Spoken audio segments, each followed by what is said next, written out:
आज हम बात करने वाले हैं ऑथर रॉबर्ट कियोसाकी द्वारा लिखी गई बुक बिजनेस स्कूल के बारे में। ये बुक उनके लिए है जो फाइनेंशियल फ्रीडम पाना चाहते हैं, खुद का बिजनेस करके अमीर बनना चाहते हैं। दोस्तों, मैं आपको इस बुक से कुछ इम्पोर्टेंट पॉइंट्स आपके साथ शेयर करूंगा जो आपको बिजनेसमैन बनने और फाइनेंशियली फ्री होने में मदद करेगी। तो बिना किसी देरी की करते हैं काम की बात। नंबर 1, कौन सी चीज अमीरों को अमीर बनाती है? ऑथर कहते हैं कि एक बार वो स्कूल के बाद अपने अमीर डैडी के ऑफिस में काम कर रहे थे। उस समय उनकी उम्र लगभग 15 वर्ष थी और वो उस वक्त अमीर कैसे बना जाता है ये सीखना चाहते थे। तब उन्होंने अपने अमीर डैडी से पूछा कि मेरे स्कूल में अमीर बनने के बारे में शिक्षा क्यों नहीं दी जाती। तो उनके अमीर डैडी ने मुस्कुराते हुए कहा कि मैं इसके बारे में तो नहीं जानता कि आखिर स्कूल में अमीर बनने के बारे में क्यों नहीं सिखाया जाता, लेकिन तुम ऐसा क्यों पूछ रहे हो? तो ऑथर ने कहा कि मैं स्कूल से बोर हो चुका हूँ क्योंकि मुझे स्कूल में वो नहीं पढ़ाया जा रहा जिसकी असल दुनिया में जरूरत है।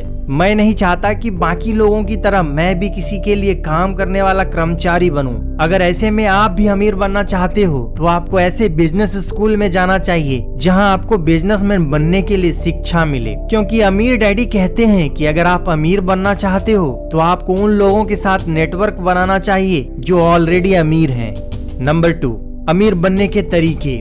अमीर बनने के लिए प्रोफेशनल शिक्षा और फाइनेंशियल शिक्षा लेनी चाहिए जो आपको मैथ पढ़ने लिखने और पैसे के लिए काम करने के बजाय किस तरह पैसे से अपने लिए काम करवाया जाता है ये सीखने को मिलती है। ऑथर के अनुसार अमीर बनने के लिए अपना खुद का बिजनेस बनाना सबसे अच्छा तरीका है। जब आप खुद का बिजनेस बना लेते हैं और आपके पास अच्छा कैश फ्लो आने लगता है, फिर आप दूसरी संपत्ति में निवेश करना शुरू कर सकते हैं। इसके अलावा अमीर बनने के लिए और भी कई तरीके हैं, जैसे कि आप किसी अमीर व्यक्ति या महिला से शादी करके अमीर बन सकते हैं, तो वहीं आप सस्ते बनकर भी अमीर बन सकते हैं। अक्सर जो लोग सस्ते बनकर अमीर बनते हैं वे अपने कमाई का काफी कम हिस्सा खर्च करते हैं। इसीलिए आपको यह तय करना है कि अमीर बनने के लिए सबसे अच्छा तरीका आपके लिए कौन सा है।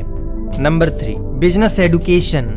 आपके पास पैसे कमाने के बहुत सारे विकल्प मौजूद हैं, लेकिन इसके लिए बिजनेस एजुकेशन होना बहुत जरूरी है। इसलिए आप बिजनेस एजुकेशन जरूर लें, तभी आप बिजनेस के क्षेत्र में सफल व्यक्ति बन पाएंगे। ऑथर कहते हैं कि मैं एमबीए करने के लिए बिजनेस स्कूल इसलिए गया था क्योंकि मैं कर्मचारी के बजाय बिजनेस मालिक बनना चाहता था, लेकिन वहाँ पर ज्यादातर टीचर कर्मचारी थे और उन्हें ये पता नहीं था कि बिजनेस शुरू करने के लिए किन चीजों की जरूरत होती है। मैं बहुत ही मुश्किल से इस बिजनेस स्कूल में 9 महीने तक टिक पाया और इसके बाद मैंने बिना एमबीए कंप्लीट किए वहां से निकल गया, जिसके बाद एक ऐसे स्कूल की तलाश में जुट गया जो मुझे तितली की तरह उड़ना सिखा सके। अब मैं इसके लिए अमीर डैडी का बिजनेस स्कूल गया जहां बिजनेस की शिक्षा दी जाती थी और मुझे भी इसी प्रकार के स्कूल की जरूरत थी जो उन योग्यताओं पर ध्यान देता था जो किसी को अमीर बनाती है, क्योंकि अमीर डैडी हमेशा कहते हैं कि आप योग्यताओं से अमीर बनते हैं, सिद्धांतों से नहीं।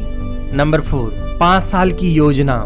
कुछ भी बनने के लिए और किसी मुकाम को हासिल करने के लिए या बड़ा बिजनेसमैन बनने में काफी समय लगता है। इसलिए मैं जब भी किसी चीज को सीखने के लिए निर्णय लेता हूँ तो मैं इस प्रक्रिया को सीखने के लिए खुद को 5 साल का समय देता हूँ, चाहे वो रियल एस्टेट में इन्वेस्टमेंट करना हो या म्यूचुअल फंड और स्टॉक मार्केट में निवेश करना। क्योंकि कुछ लोग शेयर मार्केट में निवेश तो करते हैं लेकिन लॉस होने के बाद निवेश करना छोड़ देते हैं और ऐसे लोग अपनी पहली ही गलती के बाद हार मान लेते हैं। यही कारण है कि ऐसे लोग कुछ भी सीख नहीं पाते और अपनी जिंदगी में असफल हो जाते हैं। लेकिन सच्चा विजेता वही है जो जानता है कि हारना जीतने की प्रक्रिया का एक हिस्सा है। इसीलिए किसी भी स्किल में मास्टर बनने के लिए खुद को समय दीजिए, जल्दबाजी नहीं कीजिए।